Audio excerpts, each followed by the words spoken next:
The Full Melt Show is intended for a mature audience. It contains adult themes, adult content, and sometimes adult language. Listener discretion is advised. The Full Melt. You know what? The majority of Americans now think marijuana should be legal, and that majority is growing according to this recent Pew poll. Check it out. By the way, back in 1969, just 12% favored legalization. In 2000, it bumped up to 31%, and now you see the number on the bottom of your screen. 53% of Americans say marijuana should be legal.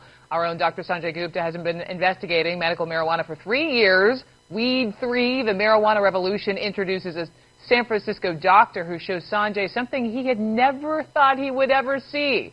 A patient using marijuana right in the hospital room. Watch this. It's unique, it's different. I never thought I would be smoking weed in the hospital. This is San Francisco General, an academic teaching hospital that, because of Dr. Abrams, has a stash of marijuana in their pharmacy. It is stored next to all the other medications. Get ready? And Abrams is using it to see if it can relieve chronic pain in patients with a rare blood disorder. Hold it. Janelle Lachose is a painter. She was also born with sickle cell anemia and has been in pain for as long as she can remember. You can exhale now. She says marijuana makes her nearly pain-free. How long after you smoke do you start to have some sort of relief of your pain? Instantly. It's like instantly. Within minutes? Yeah, a couple minutes afterwards, you feel the relief of pain. Joining me now, Dr. Sanjay Gupta, our CNN chief medical correspondent. I mean, that's something you never thought you'd see, right? Marijuana in a hospital. I mean, this is pretty stunning stuff. You've been working on this for a while. How important is this study? Well, you know, first of all, you're right. I mean, we saw this in Jerusalem a few years ago, where they've been doing this for some time in the hospital, allowing patients to take in cannabis for all sorts of different things. I didn't think I see it in this country, but the pain, control issue is such a problem. You know, 80% of the world's pain medications are consumed in the United States, Brooke. 80% of the world's pain medications. We are 5% of the world's population, 80% of the world's pain meds.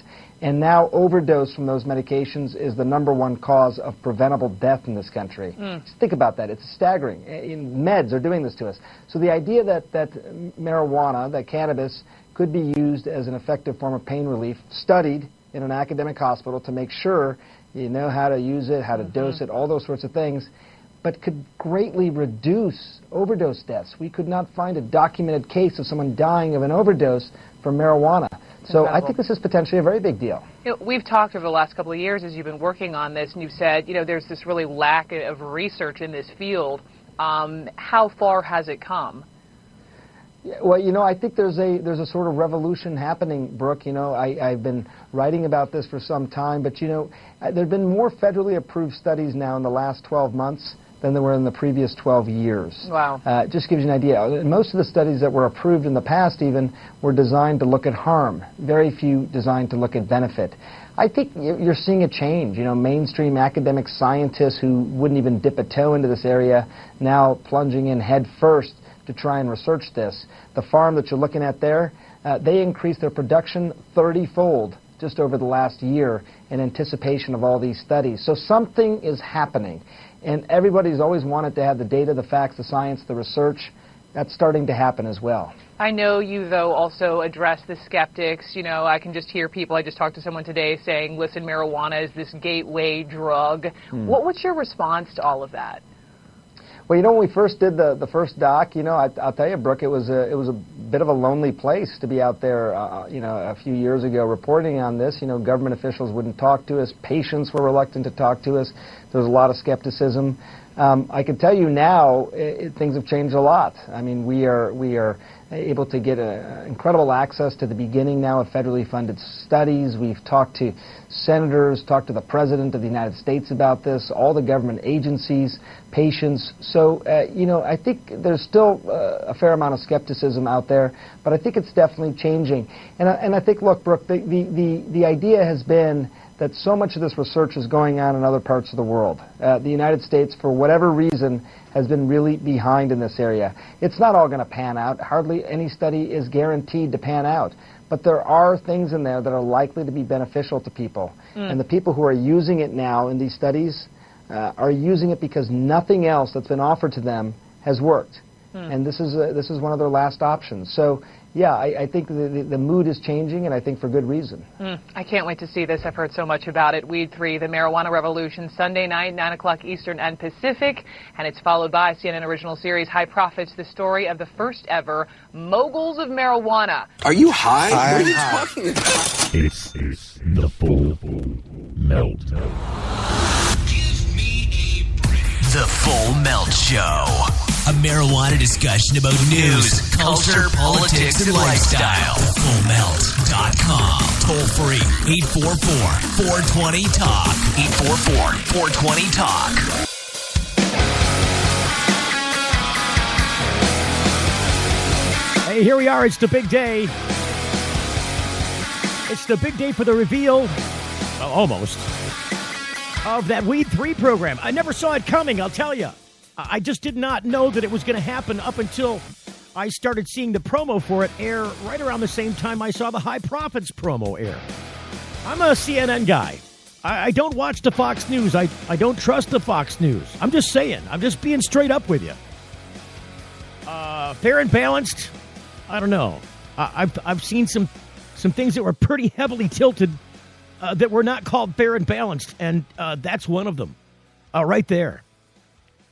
Sanjay Gupta coming up here in moments. I wanted to play that Brooke Baldwin piece. I probably went a little too far. I'm sure they don't mind. It was a nice long piece there from Brooke Baldwin. She did that interview last night with Sanjay Gupta. And the reason I played it is because it had that nice little piece, that little snippet from inside the program.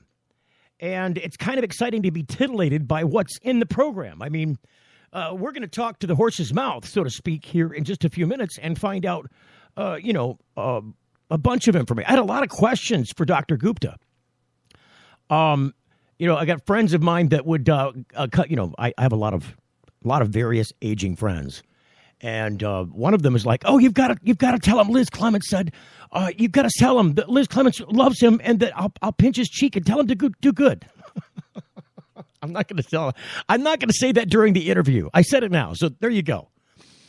God love Liz. What an angel she is. Anyway, moving along with Dr. Gupta, when you're a guy of his stature, of his prominence, and you step against the grain, I mean, you think if you're a patient or a caregiver and you're growing and you're sticking your head out, this guy's got an entire medical career on the line. And after he did the research and study, it's clear to me that it was clear to him that he had to step forward and say something despite that risk. And so that's why I respect this man tremendously. Because that's a lot to lay on the line. I mean, he's a neurosurgeon in a hospital. And I think it has to have been for programs like this, similar to this, that caught Dr. Gupta's eye or ear and made him go, Things that make you go, And really, once you go, and investigate past, the speculative BS that floats around on the top of this cauldron, it's called marijuana. It's been so demonized. Once you get past that layer of crap, you'll see that there is a primordial soup underneath there that is nutritious and valuable and factual, not mired in myth and mystery and demonization, prohibitionist language, pejorative terms. This is all bad stuff. So now, unfortunately, I don't know that I'll have the time to take calls from Doc. We've only got him for 15 minutes. So we got him from just after 7:15 until maybe just after 7:30. And I did promise to take a bunch of questions from some people, which I will ask him. But the reason that this is so important to me is because it's so important to so many other people. And this kind of scrutiny from a man of this stature, a man of this prominence, a man of this profile, comes along and says, no, look at this. No. I don't care what the AMA says, and I don't care what this old school book says. I'm gonna just not pay attention to what I heard in medical school about this. I'm going to factually examine this and look at it on its merits. And when he did the weed thing. It was called weed. I never saw Weed 2 coming. I probably should have. I'm savvy enough that I should have seen Weed 2 coming. But Weed 3, I just hit me like a Mack truck. Really? He's going to do this again. What's it going to be about? You know, I can tell you that I saw in if there was an article that I saw earlier today that was posted, talks about President Obama coming for, I think it was Daily Caller. DailyCaller.com posted an article that I read that said, look, on the Weed 3 show, we got the inside scoop, and President Obama is going to make some strong statements about medical marijuana. Some strong positives, reinforcing statements about medical marijuana. Goodness, I wish it was, if that's the case, I wish it would be more than just strong statements in advocacy.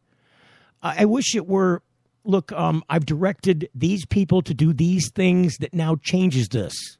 Because that's what we need, Mr. President. If that's what you're going to do on the program, and I don't know.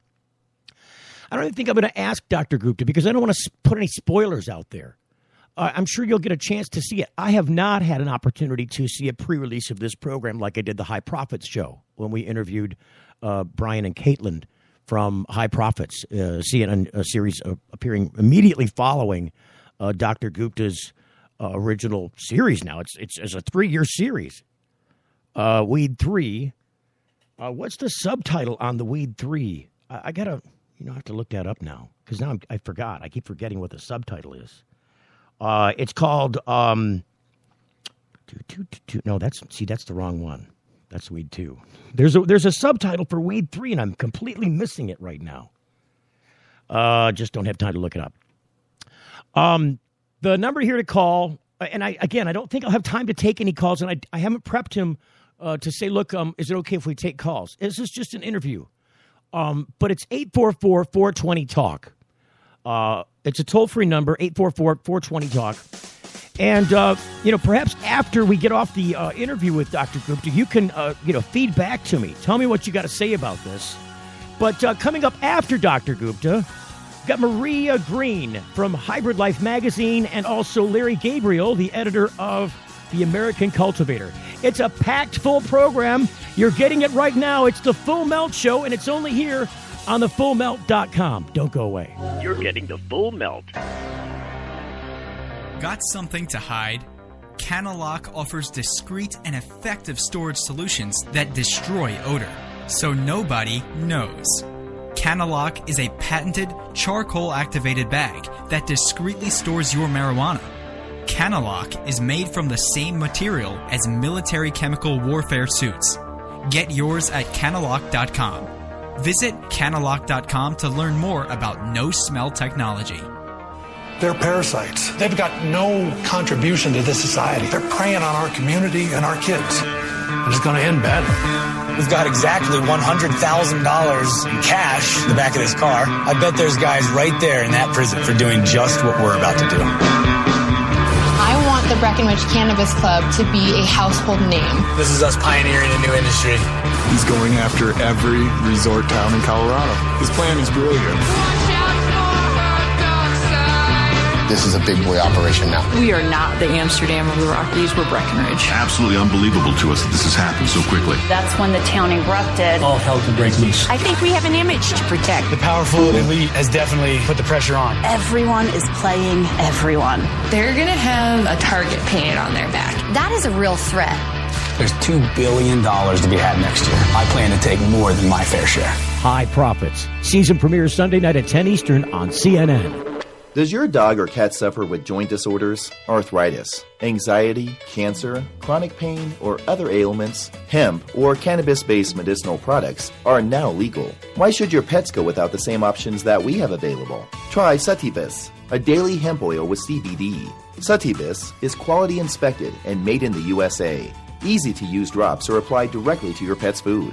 For your pet's wellness, try Sutibus drops. Ask for Sutibus at your local pet store or learn more at petpain.com. You know, it's not easy out there, but it can be easier. And when it comes to medical marijuana in Michigan and chronic pain management, Dr. Bob Townsend, renowned for his patient advocacy and deep understanding of how patients and medical marijuana certifications fit together, makes it his hallmark to educate and provide the best holistic treatment for your condition. His knowledgeable staff makes you feel warm and welcome, and Dr. Bob makes you feel well. With locations across the state in Cadillac and Gaylord, Kalamazoo, Marquette, Mount Pleasant, Muskegon, Saginaw, Traverse City, you can't beat the convenience and feeling you get knowing you have someone on your side that cares. Denali Healthcare is on the web at denalihealthcaremi.com. Get answers to your holistic health questions or schedule an appointment now by calling 989-339-4464. Chronic pain management and holistic health answers is what they do.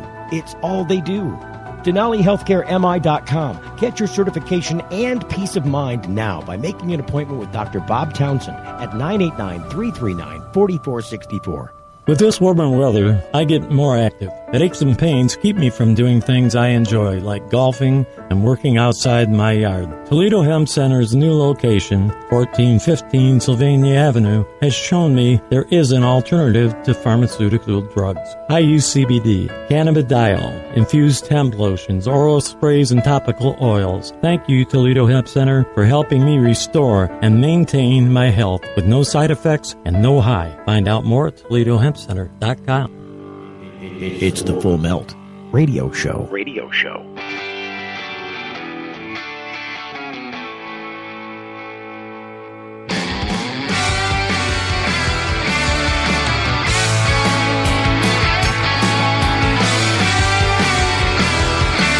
All right, now for about 100 years, the words marijuana and controversy have been nearly synonymous.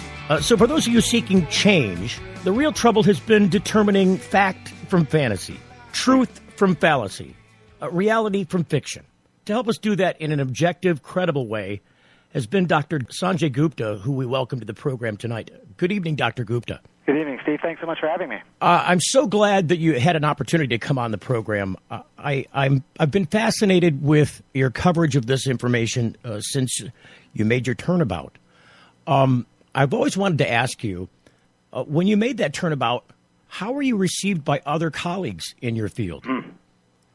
Yeah, no, it's a good question. You know, it's funny. I think that the medical community has actually been, even if they haven't been outwardly supportive of this issue, I think a lot of people within the medical community have recognized the merits of being able to study this scientifically and the promise that it has shown in some areas. You know, there was a paper a few years ago in the New England Journal of Medicine where they basically created a patient's story and asked, polled doctors what percentage would consider using medicinal marijuana in this case, and I think it was close to 80% of doctors say they would consider it. So I think there is an openness about it. I think even within my small section of medicine and neurosurgery, this month, in the month of April, marijuana and it's some of the science around it is on the cover of the journal.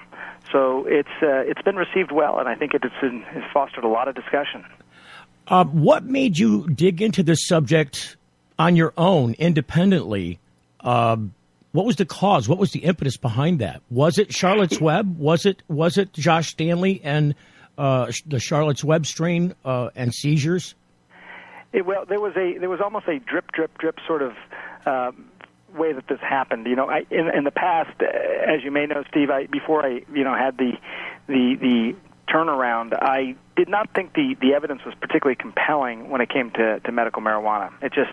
I looked at the U.S. evidence, and most of the studies I saw, over 90% of them, were talking about harm of medical marijuana, a very small percentage to look at benefit. And I realized that was sort of the system as opposed to the facts, meaning that the studies were designed to look for harm in the first place. The studies that were getting funded in the United States were designed to look for harm. We're talking about the National Institute of Health.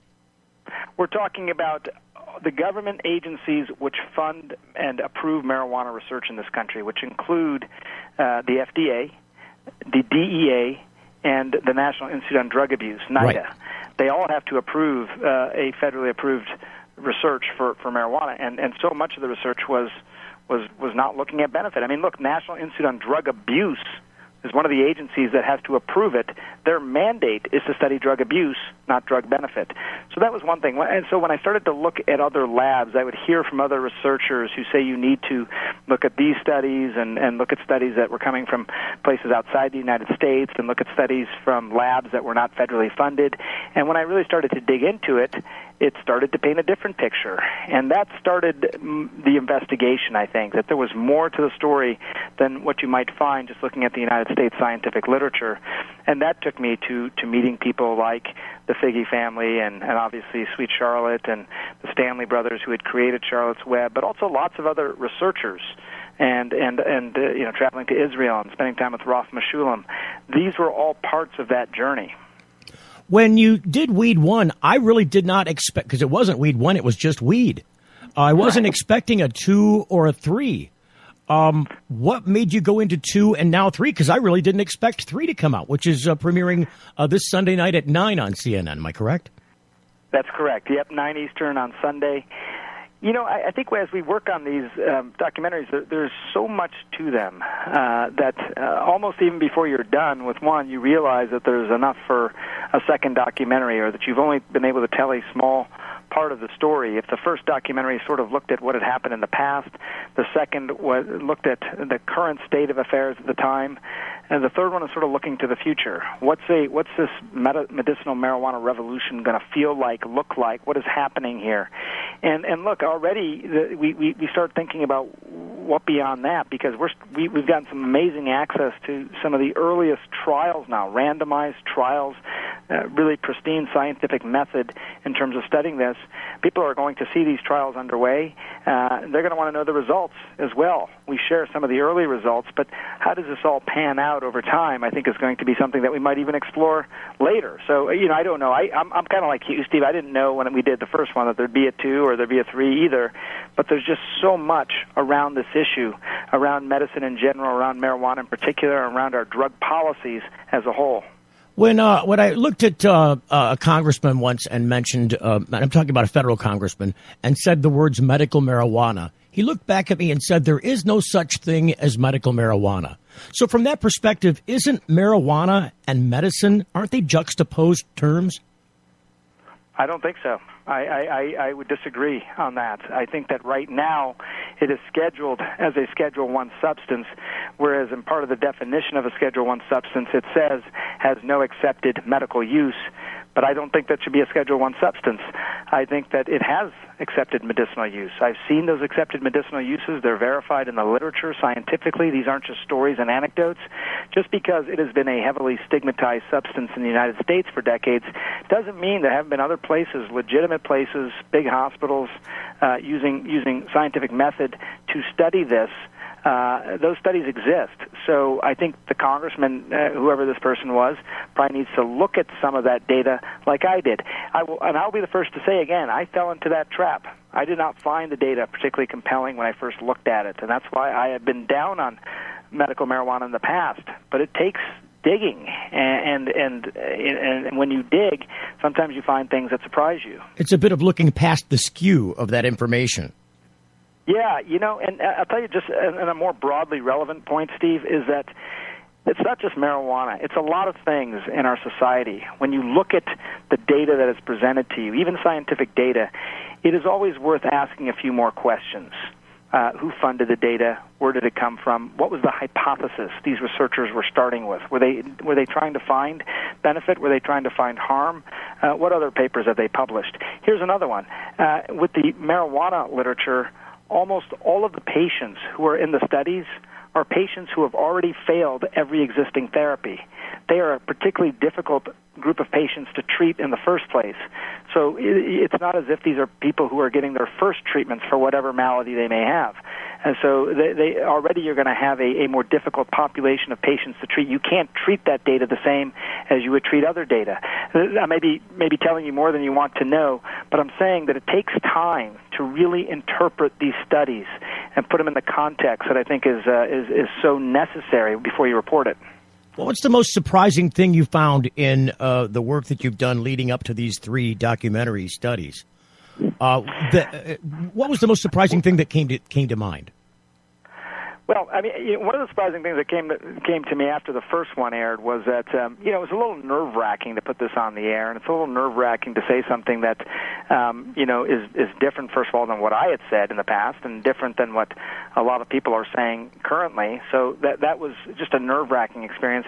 But what surprised me afterward, I think, was how many people, both within the medical community, within the legal community, within law enforcement, but also our kids, friends, parents, grandparents that would come up to me and talk about this issue. And here it is, this thing that people are fearful to talk about because it is so heavily stigmatized.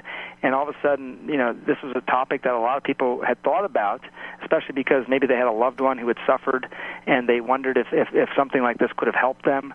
And they want to talk about it. I think there's a much broader openness to this than people realize. We know that the majority of the country is now in favor of marijuana. We know 3/4 of the country favors it for medicinal purposes.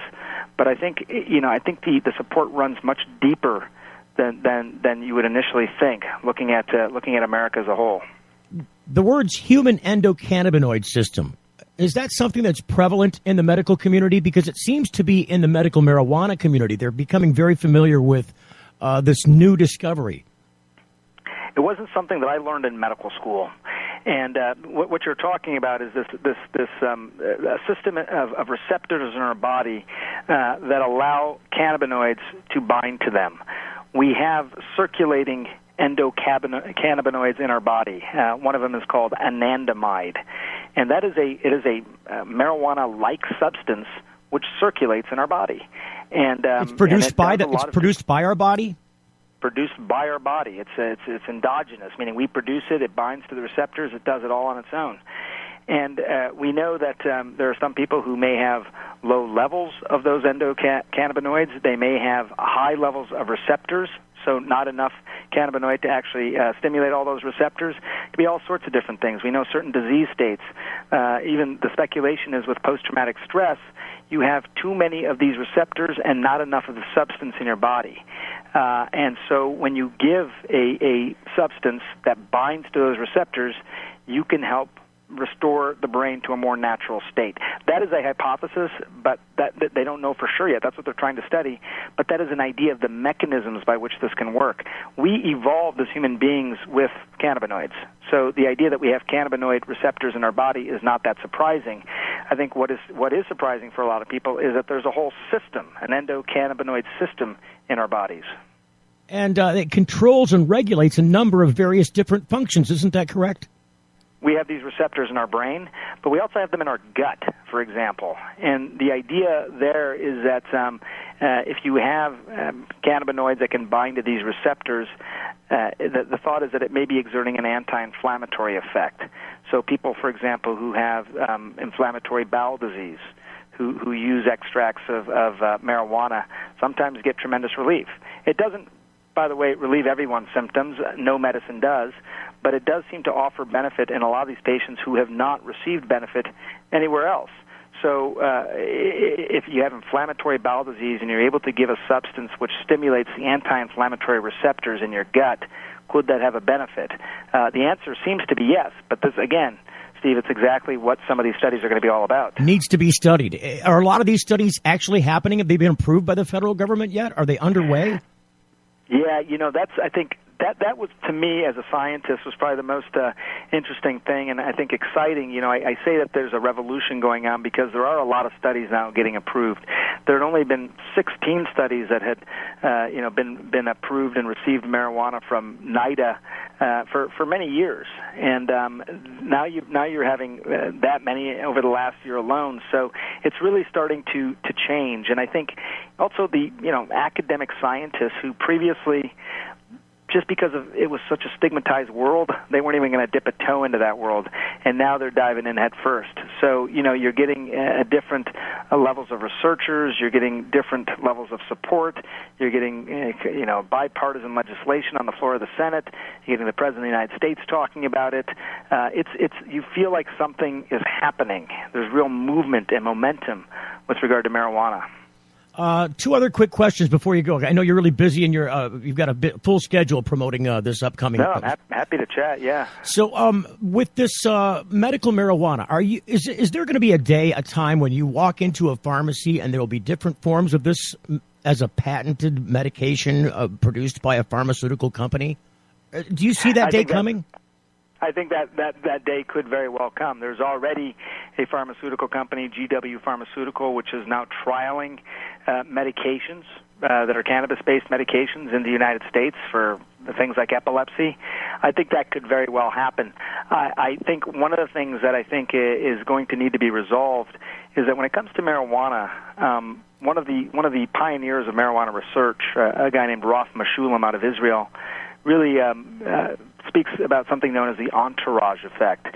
And what that basically means is that while there are some very active components in this plant, there are other smaller components which probably all play a role in terms of exerting medicinal benefit. They work together. So the idea of just taking out a single compound and turning it into a drug may not be as effective as being able to use the whole plant.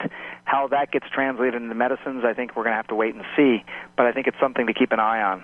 A lot of people did not know about the upcoming Weed 3. They're excited to hear about it. Some of them may be hearing about it as we're speaking about it. What is the one thing that you're looking forward to people seeing in Weed 3 this Sunday night at 9 Eastern on CNN? I think they're going to, first of all, they're going to understand a lot of why medical marijuana, what it does in the body, just the true learning about this substance and what happens. But I think, besides hearing from the senators who have now proposed the most audacious legislation, besides hearing from the president, you're also going to meet the people who are really have been at the forefront of this. The scientists who have been studying it, get to know them, what has motivated them, kept them going after decades of basically being told no. And I think most importantly, the patients. An investment banker named Sean Kernan, who's also a veteran, came back from Panama years ago and has suffered with post-traumatic stress for a long time. Did everything he was supposed to do. Took all the medications, the antidepressants, the anti-anxiety medications, the sleep medications, all the things that were prescribed to him by his doctors. And what happened is that he almost died from this. He eventually tried to commit suicide. He was that bad off. And he nearly died trying to get better. And then he turns to cannabis, never wanted to try it before, wasn't never on his radar, and suddenly you'll see him. I mean, I can tell you, as you might guess, that he is a completely changed man. Wife, 4 kids. I mean, this is a successful, highly motivated guy who just wanted to get better. Amelia Taylor, who's a 34-year-old woman, a stay-at-home mom. She's got kids, also suffered from post-traumatic stress, not as a veteran, but from something else. And she was a hermit. I mean, she couldn't function as a mother, as a wife. She couldn't do anything. Church going, homeschooled gal who never thought about marijuana, and now she's tried it for the first time in October of 2014, and you're going to see the impact it's made on her life. You're going to meet people who have had pain, chronic pain that's been untreatable with narcotics, with everything.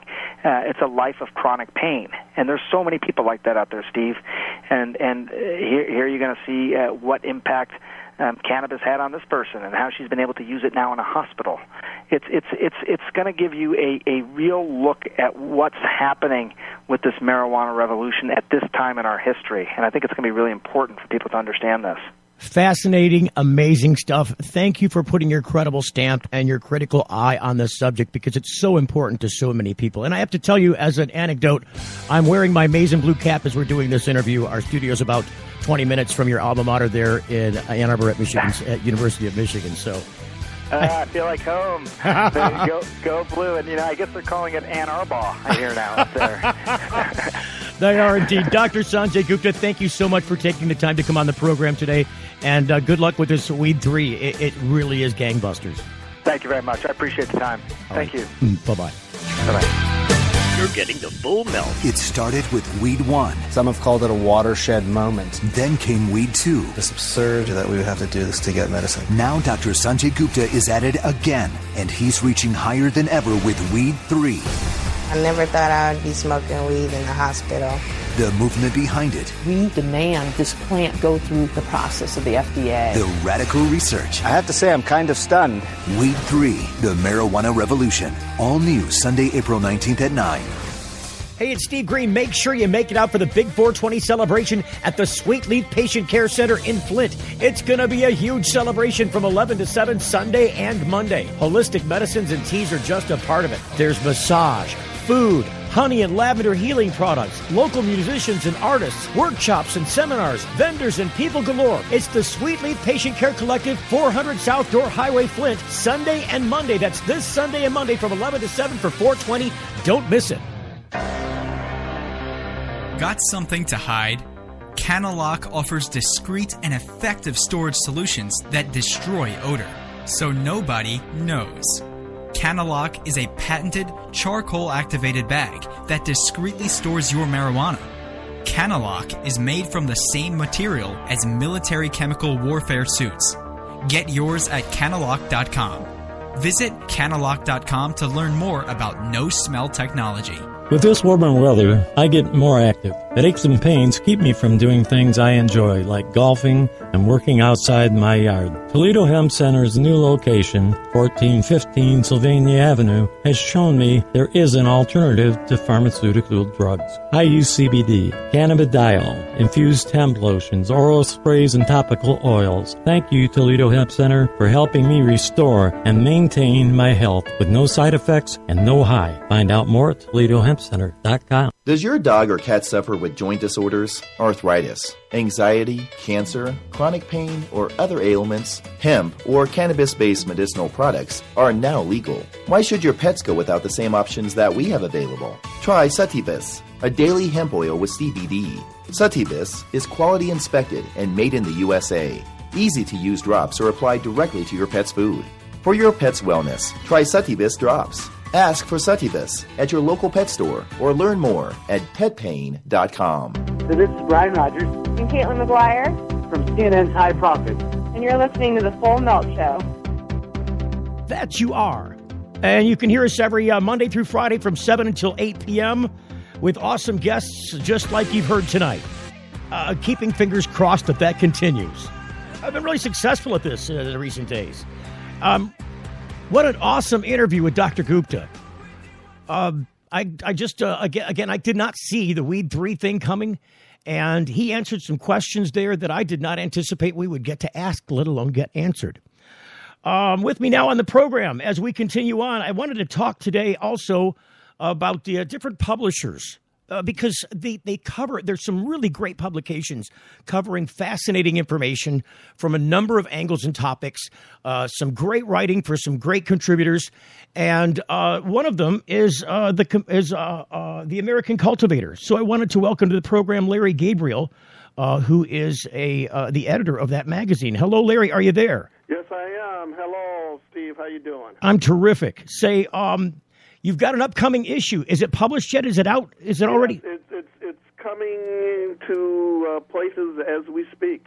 It's being distributed. So it's already printed. It's ready to go. What's on the front page of the AC? On the front page, we have a story about a woman who uses cannabis to control her epilepsy. She's an engineer, actually, in her 40s, and she works for the Big Three.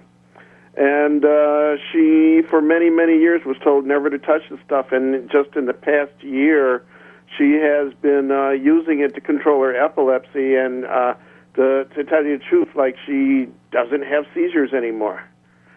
Well, that's an amazing statement. It's something that's happened before, and you guys have a unique perspective from another case like this. Yes, her doctor suggested it to her, which kind of blew her away. Because, she's been always told not to do this. And so she kind of was cautious coming in and, did a lot of checking. And she, started checking actually last spring. And she started using it. Her seizures went away. And then actually she was on 9 different pharmaceutical drugs, and she doesn't take any of them now. These are amazing stories, so I'm glad you had a chance to highlight it. I'm interested in getting a chance to pick up a copy. Where can I get one? Are they laying around someplace? Well, you know what? They're actually being distributed by distribution companies, getting it in like places like 7-Eleven, a lot of provisioning centers.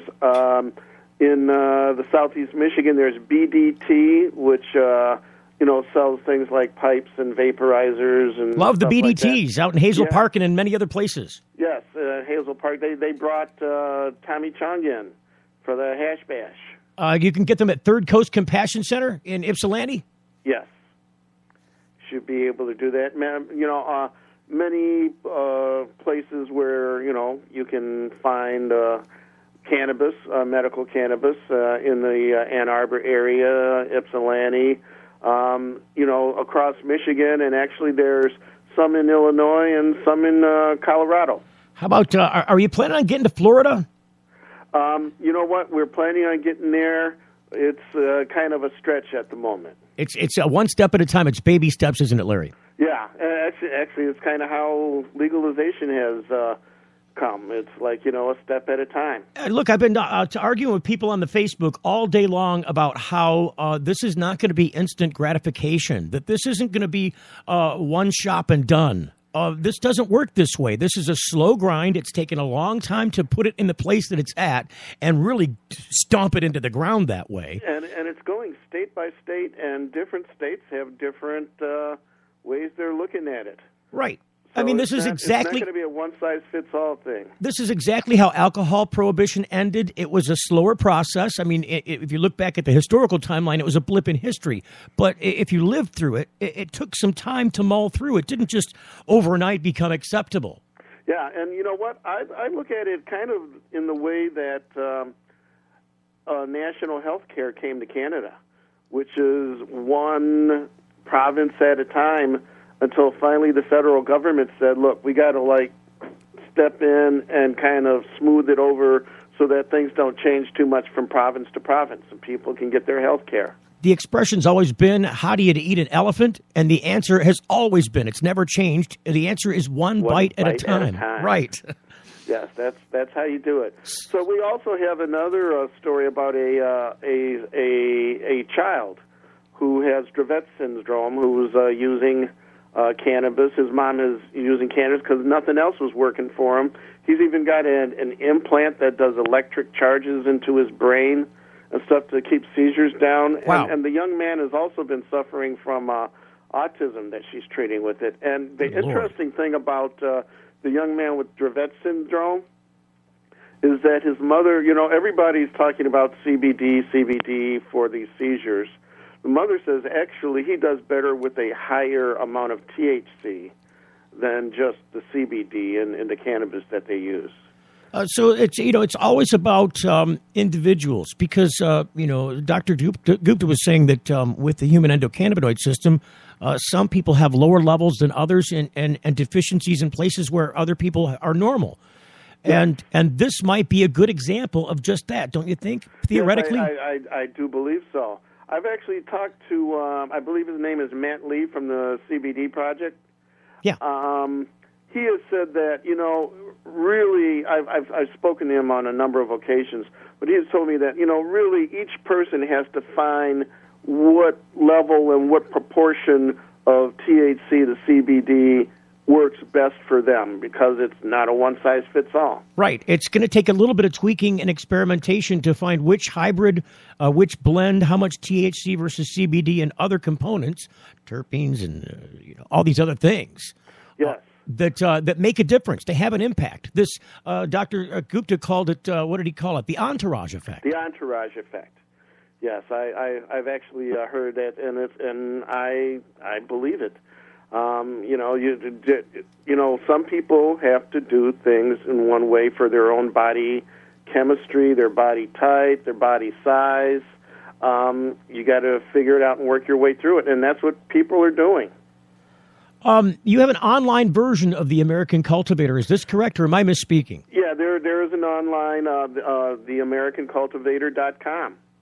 You can go on there. Actually, there's a lot more on the website than there is on the in the paper because the paper's only got so many pages. The website's got, older stories. The website's got stories from MJI News, which actually focuses more on the business side of all this.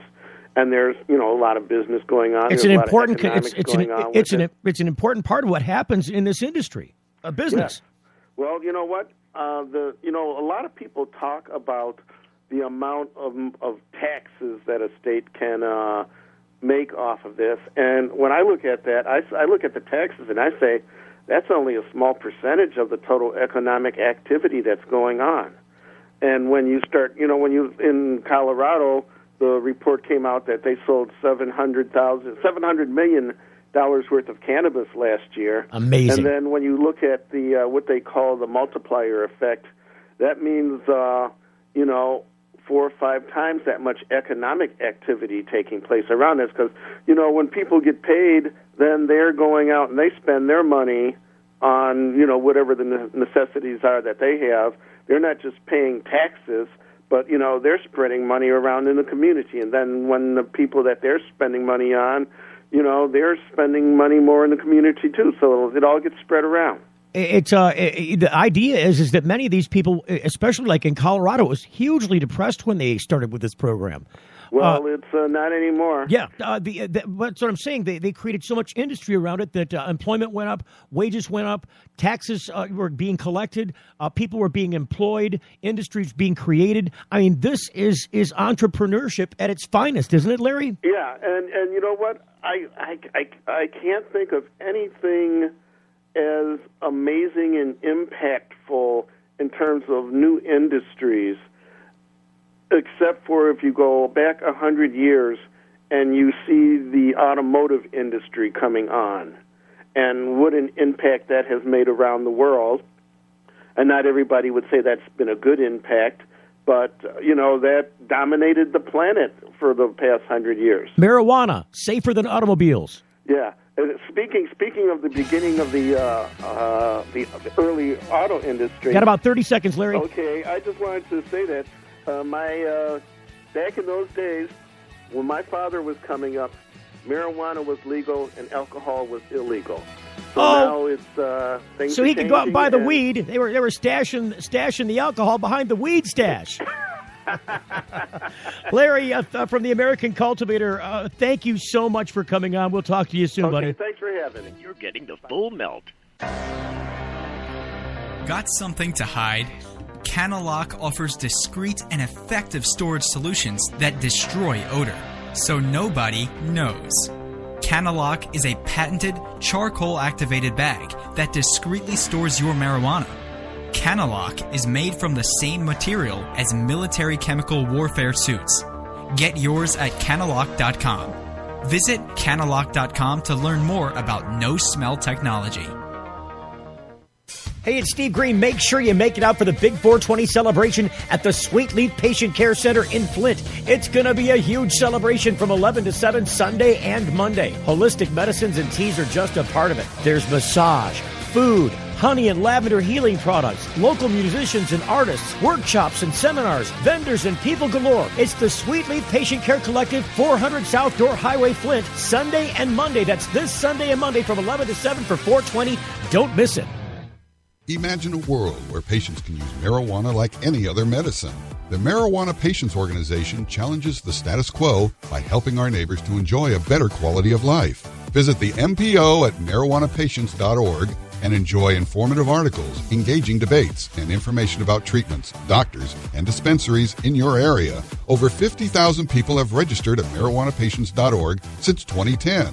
Join us at the Marijuana Patients Organization today, marijuanapatients.org. It started with Weed 1. Some have called it a watershed moment. Then came Weed 2. It's absurd that we would have to do this to get medicine. Now Dr. Sanjay Gupta is at it again, and he's reaching higher than ever with Weed 3. I never thought I would be smoking weed in the hospital.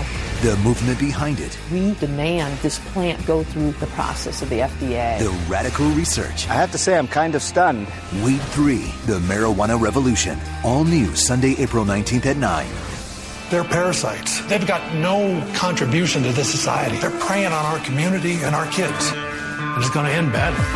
He's got exactly $100,000 in cash in the back of his car. I bet there's guys right there in that prison for doing just what we're about to do. I want the Breckenridge Cannabis Club to be a household name. This is us pioneering a new industry. He's going after every resort town in Colorado. His plan is brilliant. This is a big boy operation now. We are not the Amsterdam of the Rockies, we're Breckenridge. Absolutely unbelievable to us that this has happened so quickly. That's when the town erupted. All hell to break loose. I think we have an image to protect. The powerful elite has definitely put the pressure on. Everyone is playing everyone. They're going to have a target painted on their back. That is a real threat. There's $2 billion to be had next year. I plan to take more than my fair share. High Profits. Season premieres Sunday night at 10 Eastern on CNN. It's the Full Melt radio show. Hey, right there at the top of the page at thefullmelt.com, you'll see a button for both Facebook and Twitter. Please like and follow us at Facebook and Twitter. Click through to the Spreaker site when you get the opportunity, and like and follow us there as well. As soon as I get 150 people or so that have liked and followed us, I'm going to submit this program to iHeartRadio for distribution. Incidentally, we're already on iTunes. You can find us there. Just look up The Full Melt Show. You'll get us right there.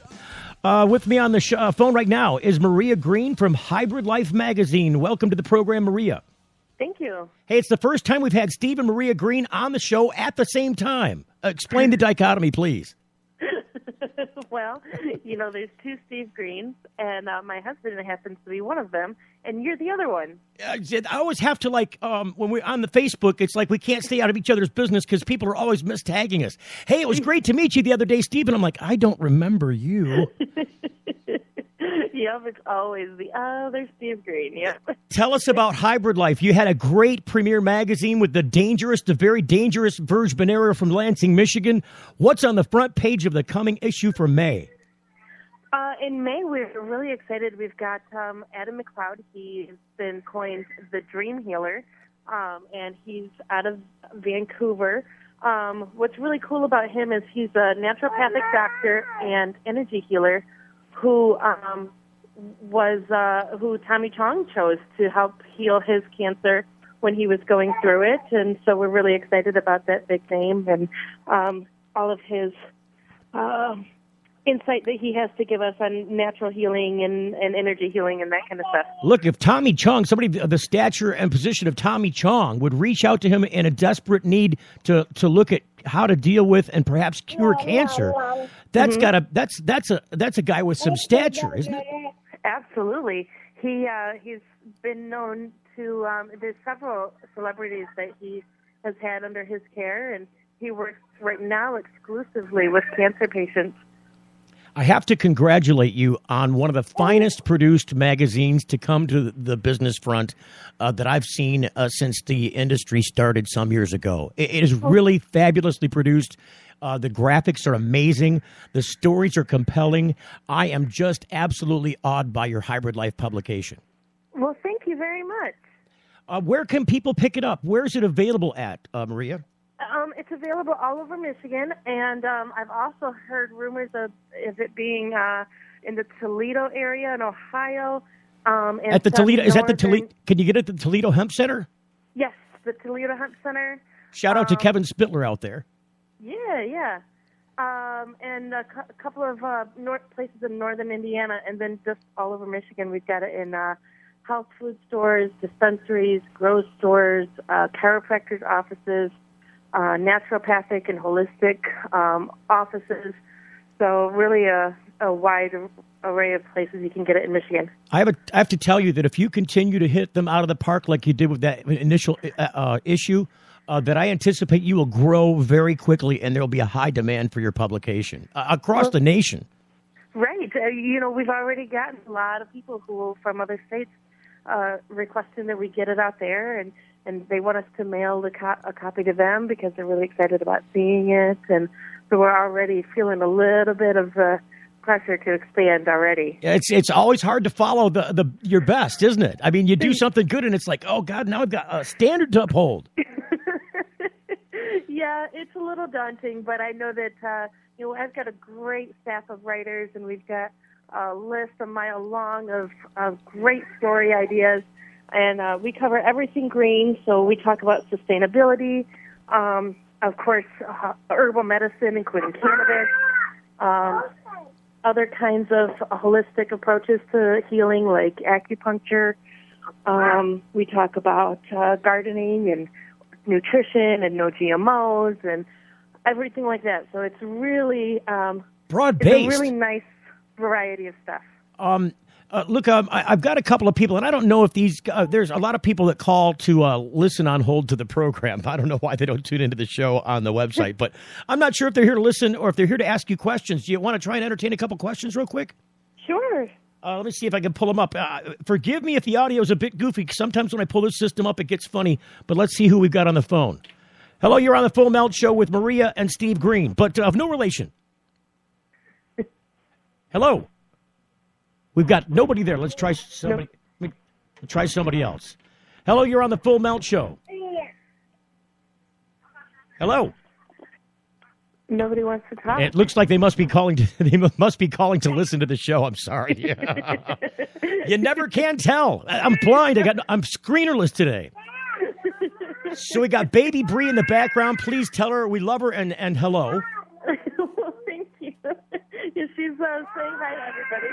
Yes, we got to love it. What I think when you start talking about people with their families and you mix kids into a subject like this, people get all sketchy and weirded out. And I think the more often that you can present this information in a credible, meritorious way, right. Something that hits home that people can relate to, and then when you mix these other elements in, like kids and family, that it becomes more acceptable and people have a broader understanding of it and they're less frightened by it. Absolutely. So when are you guys have anybody out there at the Cannabis Cup in Denver? I know that's going on Friday, Saturday, and Sunday. Shout out to I'm doing another shout out to Dan Sky and all the great guys at the High Times publication who put the Cannabis Cup on. It is their baby. Is anybody out there covering that event for you guys at Hybrid Life magazine? Yes, there are. There's we've actually got two people out there that are going to be around and giving us a rundown of it afterwards. So I'm expecting to be able to see that in the June issue, either that or online. Hey, let's scare a couple more people away. I don't know if these are the same callers or not, but we're going to try them again. Hello, you're on the Full Melt Show. They are. They're calling to listen. I know they are. Hello, you're on the Full Melt Show. Hey, I'm not calling to listen. It's Rick Thompson. How are you? Hey, Rick. Get you guys to talk. We had somebody actually speak up. You got a question for Maria? I sure do. Listen, Maria, once again, I'd like to echo Steve's sentiments about the quality of Hybrid Life. I used to do the Michigan Medical Marijuana magazine, and your publication's way above what we were able to accomplish back in 2009. So kudos, and of course, I'm a columnist, and I'm a big supporter. But when are we going to see maybe exposure to other parts of the Midwest? I know you talked a little bit about some other states, but what's in the hopper for that? Were you able to hear Rick's question, Maria? I did not hear Rick's question, no. He's saying what's in the hopper in the future for Rick? Say it again. For expansion beyond Michigan's borders. Hybrid Life is a print magazine. He wants to know. He wants to know about the expansion beyond Michigan's borders. What are the plans for the future for growth? As of right now, there's not much plans. Like you said, we've only had so far the one issue, and we were planning on it being in Michigan. Just recently, this has come to our attention that a lot of people are asking for it. And of course, today's the 16th. We literally released 14 days ago. And so in the future, I can imagine we're going to start slowly expanding into other parts of the Midwest, like Illinois, Indiana, Ohio, and then just take it one step at a time from there. If we have a big enough demand, and if, one of the big things about our publication is that it's free for the end users. And so all of our printing costs are covered by advertisers. And so in order for us to be able to expand, we definitely will need to be able to have the advertisers from other states. I'd love to see you guys get out into some of the mainstream states, the legalized states, California, Washington, Colorado, Alaska. I mean, there are others too. Those would be some prime places for you to end up. Distribution's a funny beast, isn't it? Yes, it is. Maria Green, thank you for coming on the program to tell us about Hybrid Life. You got an online? You got a .com? It's actually hybrid.life. Hybrid.life. Yep. Easy enough. Thanks for coming. Thank you so much for putting out what a beautiful publication it is. I expect it to go some amazing places in the coming days. Well, thank you very much, Stephen. Thank you for having me on. Certainly. Rick Thompson, are you still there? I sure am. Hey, thanks for coming on the program. We'll talk to you soon, brother. The Full Melt Show is a production of TFM Media.